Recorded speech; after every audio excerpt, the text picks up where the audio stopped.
매주 금요일마다 함께하는 시간 부모 멘토링 새해 첫 번째 시간으로 만나보겠습니다. 한국자원의개발연구소 홍양표 박사님 자리해 주셨습니다. 할렐루야 박사님 안녕하세요. 안녕하세요. 새해 복 많이 받으십시오. 반갑습니다. 네, 박사님. 반갑습니다. 저희가 이렇게 조금 늦게 새해 인사를 하는 이유는 네. 금식기도회가 있었었고요. 예. 우리 박사님도 장로님이시니까 금식기도회 동참해 주셔서 감사합니다. 네, 저는 하루만 동참을 하게 돼서 너무 죄송합니다. 근데 아. 우리 송 PD님께서는 그냥 함께 3일을 이렇게 온전히 금식하셨다니 대단합니다. 네, 제가 하자고 해놓고 안 할 수는 없잖아요. 하나님의 놀라운 역사가 반드시 네. 함께하리라 믿습니다. 좋습니다. 참 많은 분들이 부모 멘토링 시간을 기다렸고요. 박사님 저희가 기도하면서 이 주제를 준비했잖아요. 네네. 우리가 이 방학한 동안 네. 참 안타까운 일이 있었어요. 네, 맞아요. 정이나 미안해. 맞아요. 그래서 오늘 설 전까지 한 4주가량 네. 저희가 주제를 잡았잖아요. 네. 양심 없는 세대. 그렇죠. 양심이 우리에게 네네. 필요하다. 네. 오늘 박사님과 함께 양심이라는 단어를 한번 생각해 보면 좋겠어요. 네네. 우리가 흔히 양심이라는 단어는 너무나 흔하게 들어요. 그렇잖아요. 흔하게 많이 들으니까 그렇죠. 그게 얼마나 소중한지를 우리가 잊고 살아요. 흔하기 때문에 네. 소중한 걸 잊고 산다. 잊고 살죠. 함께 항상 우리가 써먹으니까 예를 들어서 우리가 아내가 함께 있을 때는 얼마나 소중한지를 자식이 함께 있을 때는 얼마나 소중한지를 모르잖아요. 또 하나는 제가 보면 우리 친구 중에서도 건강을 한번 잃었던 사람은 온 생각이 어디가 있어요?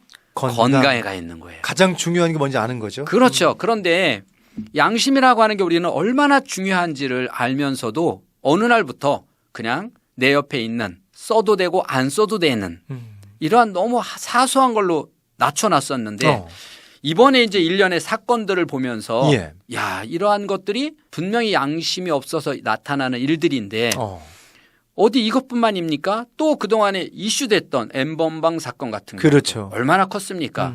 또 이거보다는 조금 작다 크다를 떠나서 우리가 또 보니까 유튜브에 동물 학대하는 거.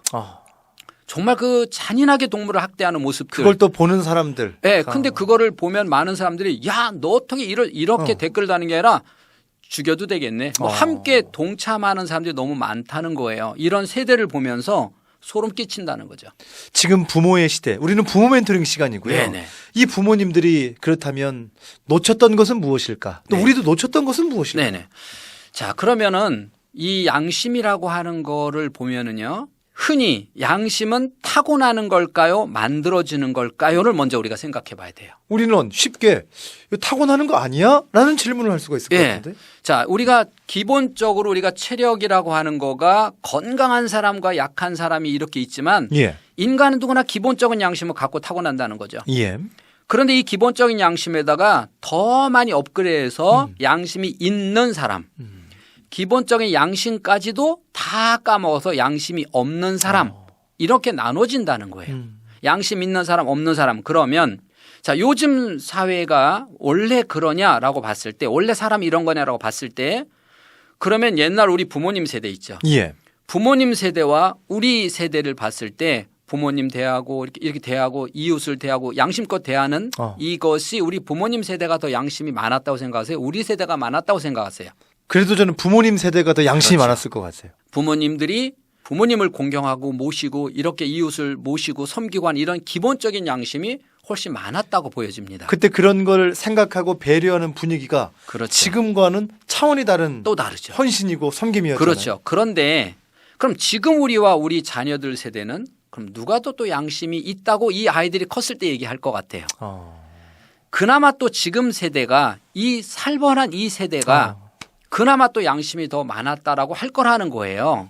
그러면 우리는 정말 우리 부모님 세대보다 우리 세대보다 훨씬 더 아이들에게 열정과 시간과 돈을 투자해서 애들을 가르치는데 예. 도대체 뭘 놓쳤냐는 거예요.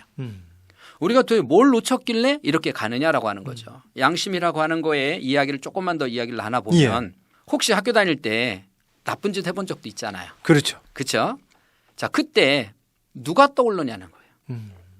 학생이 뭐 신앙생활 열심히 하는 것도 아니었을 때 예를 들어 그럴 때는 누가 떠오르냐. 하나 더 여쭤볼게요. 군에서 엄청 높은 데서 우리가 왜 유격할 때 뛰어내리잖아요. 그렇죠. 그때 네가 가장 떠오르는 사람 한번 불러라라고 할 때 10명 중 8명은 누굴 불러요? 어머니. 그렇죠. 어머니를 부르잖아요. 예. 어머니를 불러요. 이게 뭐냐면 어머니에 대한 마음이 이 안에 있어서 그게 양심으로 나타난다는 거예요. 그러면 자 우리나라 청소년들이 OECD 국가에서 자살률이 1등이에요. 자 자살하려고 딱 섰어요. 누가 떠올러? 근데 가장 사랑하는 사람 미안해가지고 엄마 아빠가 그렇죠. 떠올 수 있죠. 부모님이 떠오르는 사람은 과연 뛰어내릴 수 있을까요? 신앙생활 잘하는 사람은 하나님의 예수님의 사랑이 떠오르는데 뛰어내릴 수 있을까요? 근데 양심 없는 사람은 자기만 생각해요. 내가 지금 얼마나 억울한데 나 못 살아. 난 억울해서 도저히 살을 수가 없어. 이렇게 되는 거죠. 근데 양심이라고 하는 거는 내가 하는 행동에 대해서 어떤 죄의식을 느끼지 못한다는 거예요. 그러니까 죄의식을 느끼지 못하니까 지금 이분들이 어떤 죄를 저질러서 땅을 치고 통곡하면서 내가 그러지 말았는데 잘못했어요. 100배 사죄를 하는 것이 아니라 예. 이유가 있다는 거예요. 핑계가 있다는 거예요. 이렇게 양심을 우리가 같은 사람과 같지 못한 사람은 일상생활에서 평상시에는 모른다는 거예요. 극한 상황에 있을 때 누가 떠오르느냐. 예를 들어 이런 식이에요. 그러면 평상시에는 양심이 있는 사람과 없는 사람과 똑같이 생활합니다. 그래서 이 사람 양심 있는 점인지 모르죠. 그러나 모르죠. 우린 모르죠. 극한 상황. 부모와 자식 간의 극한 상황. 만에 하나 어떤 재산 가지고 자식과 부모가 부닥쳤다. 이런 극한 상황. 그다음에 부모와 자식이 뭔가 트러블이 나서 극한 상황. 형제지간의 극한 상황. 이웃과 친구와 이렇게 어떤 극한 상황이 됐을 때 나타나는 거가 컨트롤하는 게 양심이에요. 그 지나고 나서 보면 양심에 맞겠는지 안 나온다는 거죠. 또 하나. 자, 양심이라고 하는 게 그럼 어떤 사람에게만 있는 거냐라고 하는 거예요. 예. 아니라는 거예요. 양심이라고 하는 건 우리 뇌 중에서 상위뇌, 중위뇌, 하위뇌가 있어요. 네. 크게 상위뇌는 이 겉피지를 말하는 거고요. 중위뇌는 이 호르몬 쪽을 말하는 거고요. 가장 하위뇌는 이 목 뒤에 생명선을 유지하는 이렇게 상위뇌, 중위뇌, 하위뇌인데 상위뇌는 고단위 사고력이에요. 상위뇌가 하위뇌를 지배한다. 이건 무슨 생각이냐면 어린아이가 내가 엄마한테 뗐어야지 이렇게 계획하는 거 있죠. 예. 저 사달라고 뗐어야지 이건 상위뇌예요. 고단위 사고력이잖아요. 그렇죠. 근데 하위뇌는 욱하고 올라오는 게 하위뇌예요. 그러면 우리가 정인이처럼 엠번방처럼 고양이를 학대하는, 동물을 학대하는 예. 이런 사람들이 무심코 하느냐 계획적으로 하냐는 거예요. 그러니까 계획인 고단위 사고력 즉 엘리트도 거기에 포함한다는 거예요. 그래서 이거는 뭐 못 배운 사람들만 이런 행동을 하는 것이 아니라 정말 많이 배운 사람들도 이 배움과는 전혀 별개로 지식과는 별개로 양심이라는 걸 넣어주지 못하면 결국은 이 사람이 컸을 때 우리가 볼 때는 하이 클래스고 상당히 엘리트지만 결국 이 사람이 극한 상황이 되면 양심 없는 행동을 할 수밖에 없다는 거예요. 이번에도 학대 보고서를 보니까 네. 정말 통계가 안 잡힌다고 하더라고요. 네. 워낙 학대하는 사람들은 네. 어떤 배우지 못했거나 그런 게 아니라 워낙 직업도 다양하고 그렇죠. 학업 수준도 다양하고 다 학대할 수 있더라고요. 그렇죠. 그러니까 양심이라고 하는 거는 남녀노소 누구나 아까 그 통계에서처럼 배운 사람만이 있는 것이 아니라 못 배운 사람이 있는 것이 누구에게나 부모가 어떻게 키웠느냐에 따라서 즉 양심 있는 애로 키웠냐 없는 애로 키웠냐에 따라서 다른 거지 공부를 잘했냐 못했냐는 여기하고 별개라는 거예요. 오늘 박사님 그 양심 없는 세대 그 주제로 첫 번째 시간인데요. 네. 그렇다면 또 아침 이 시간에 네. 양심이라는 것을 만들어주는 교육이 우리에게 네. 정말 필요한 거 아니겠습니까? 그렇죠. 그런데 지금 그럼 양심이라고 하는 교육을 만들어주는 데가 어디 있냐는 거예요. 자, 그럼 한번 여쭤볼게요. 자, 초등학교에서 양심을 만들어주는 교육을 하고 있나요? 그렇지 않나요? 이제 초등학교도 뭐 인성이 들어간다고 그러더라고요. 자, 또 하나. 자, 중학교에서 아이들이 어떤 말썽을 피웠을 때 예. 과연 그 아이들에서 양심을 가질 수 있는 교육이 있냐는 거예요. 정말 중요한 거는 아니 어떻게 양심이 만들어지는데요? 이런 사람도 있어요. 그렇죠. 청소년들에게 어떻게 양심이 만들어지냐는 거예요.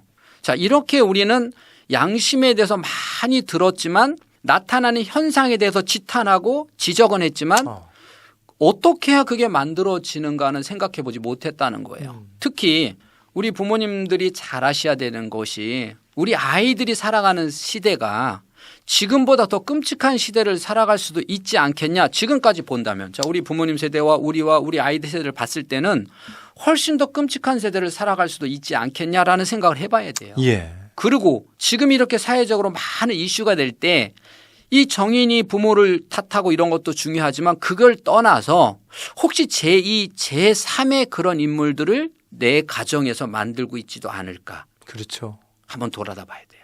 오늘 또 내가 그럴 수 있지는 않을까. 그러니까요. 바로 지금 우리 아이를 제2의 제3의 그런 애로 지금 나는 키우고 있지 않을까라고 하는 것 한번 정말 신중히 심각하게 한번 되돌아볼 시점이 바로 지금이 아닌가라는 생각이 든다는 거죠. 묵직한 질문을 던지시면서 오늘 그 양심에 대한 이야기, 양심이라는 것을 만들어줄 수 있는 그런 교육은 무엇인가. 그리고 이 양심이 잘 만들어지지 않을 때가 있는데 네. 그럴 때는 언제인지 저희가 좀 하루하루 네. 다음 주 그다음 주 말씀을 나눌 텐데 네네. 오늘 시간이 좀 많이 지나서 네네. 좀 마무리해 주시는 어떤. 자, 오늘은 이제 어떻게 보면 좀 묵직한 질문만 던졌어요. 그렇잖아요? 설마 우리 애들이 설마 뭐 우리 네. 가정 그래도 잘하고 있는 것 같은데 네. 라고 생각되시는 분들에게 네. 그래도 우리가 한번 잊지 말아달라고 마지막 한번 고면해 주시면. 네. 우리 속담에 설마가 사람 잡는다는 말이 있어요. 아까도 했지만 양심은 보이지 않습니다. 극단적인 상황이 아니면 안 보여요. 그런데 어린아이가 5살짜리가 예를 들어서 엄마한테 때릴 수가 엄마를 발로 차요. 자, 얘는 고등학생인데도 발로 찰 겁니다. 근데 어린아이가 차면 이뻐요. 중고등학생이 그렇게 엄마를 발로 차고 뗐으면 이거 심각한 양심 없는 애예요. 그렇죠. 결코 작아 보이는 거지 없는 게 아니에요. 그래서 정말 중요한 거는 사랑이라고 하는 거에 콩깍지가 씌이면 정확하게 볼 수가 없다는 거예요. 이제는 냉정하게 우리 아이의 교육 방법론을 한번 짚어볼 때가 아닌가 생각합니다. 네. 부모 멘토링 시간 지금까지 한국자원의개발연구소 홍양표 박사님과 함께했고요. 박사님 저희는 다음 주에 네. 여러분 지금 이 유튜브로요 이 모든 저희 강의들이 올라가고 있습니다. 여러분 함께해 주시고 또 구독, 좋아요, 알람 설정 우리 좋은 아침입니다 유튜브 들어오시길 바라고요. 또 우리 홍 박사님 저희는 다음 주에 인사드리고 여기서 저는 인사를 좀 드리도록 하겠습니다. 네. 고맙습니다. 네, 다음 주에 뵙겠습니다.